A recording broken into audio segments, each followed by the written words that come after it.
আসলে আমি জীবনের মধ্যে নাই। সকাল 8টায় আমি মালয়েশিয়া ল্যান্ড করে নাস্তা করেছি, দুপুরে খাইনি। জুবায়ের ভাই আসার সময় গাড়ি থামিয়ে আমার জন্য কফি হাউস থেকে একটা কফি নিয়ে আসছে। আমি এক চুমুক খাওয়ার পরে আমি আর কফি খাইতে পারি নাই। আমার মনে পড়তেছিল ওসমান হাদিকে আমি কোনোদিন গুলিয়ে দিয়েছি, একটা কফি খাওয়াতে পারি নাই।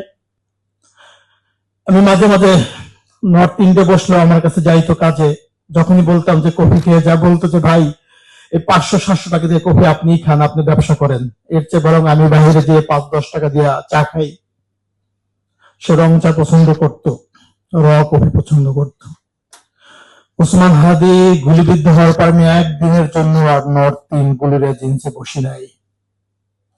দাবি কোনো খাবার আমি খেতে পারি না।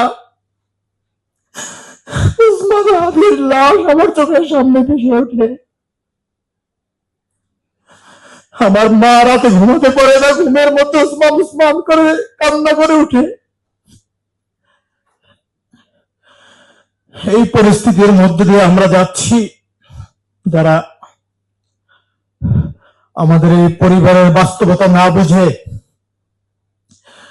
নিরাপত্তা চাওয়াকে বা রক্তের বিনিময়ে চাকরি চাওয়া মনে করতেছেন, তাদেরকে ধিক্কার জানাই।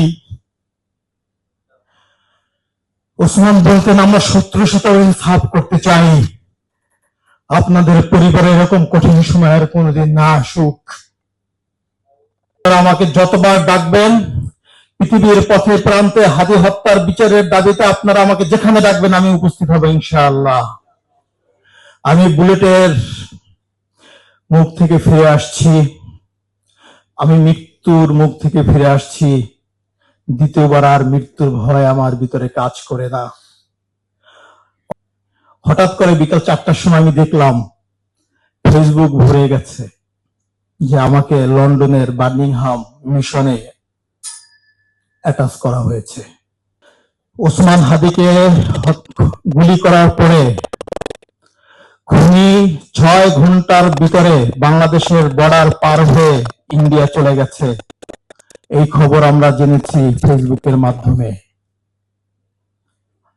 15ই জানুয়ারি বৃহস্পতিবার মহামান্য রাষ্ট্রপতি আমার প্রজ্ঞাপনে সিগনেচার করেছেন।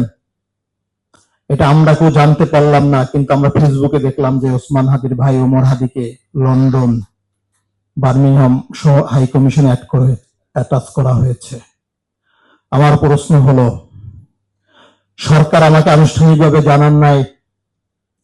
ফরেন মিনিস্ট্রি থেকে আমাকে ফোন দেওয়া হয়েছিল যে ভাই রবিবার অথবা সোমবার একটু আইসেন, আপনাকে চায়ের দাওয়াত।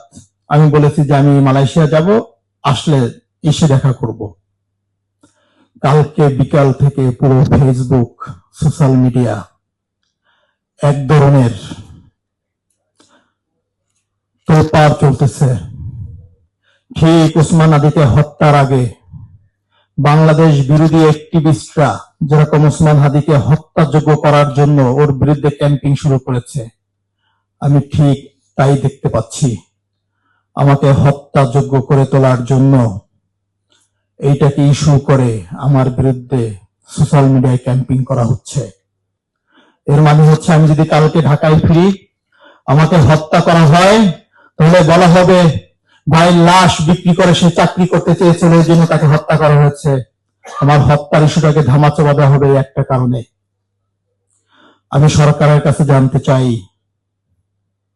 প্রজ্ঞাপন জারি করা হয়েছে, আনুষ্ঠানিকভাবে আমাদেরকে জানানো হবে। কিভাবে আনুষ্ঠানিকভাবে বিজ্ঞপ্তির আগে মন্ত্রণালয় থেকে দেশের বাহিরে অ্যাক্টিভিস্টদের হাতে যায়? এইটা যদি হয় একটা প্রজ্ঞাপনের অবস্থা, তাহলে আমাদের দেশে যে নিরাপত্তা চুক্তি হয়, জনগণের নিরাপত্তা কোথায়?